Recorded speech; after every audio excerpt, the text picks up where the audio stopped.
In today's video, I'm going to show you how to create a pin on Pinterest.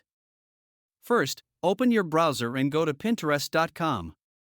Make sure you're signed in to your account. Now look at the left side of the screen and click the plus icon. This is the Create button. From here, select Pin to open the pin editor. Now it's time to upload your image.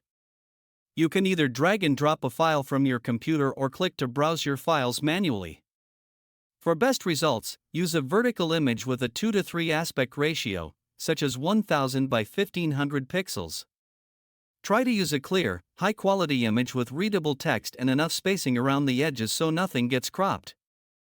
If the preview doesn't look right, you can reposition the image or upload another version with more padding. Next, add your pin title. Keep it short, clear, and descriptive.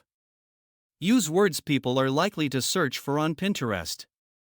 Think of the title as a headline that tells viewers exactly what they'll get when they click. Now write your description. Expand on the idea from the title, naturally include relevant keywords, and add a simple call to action if needed. After that, paste your destination link. Make sure the URL works properly by opening it in a new tab and checking that the page loads correctly. Also make sure the landing page matches the content of your pin. Next, choose the board where you want to save the pin. Pick the board that best matches your topic so Pinterest can categorize your content correctly. You can also add tagged topics to help Pinterest understand your content better and improve discoverability.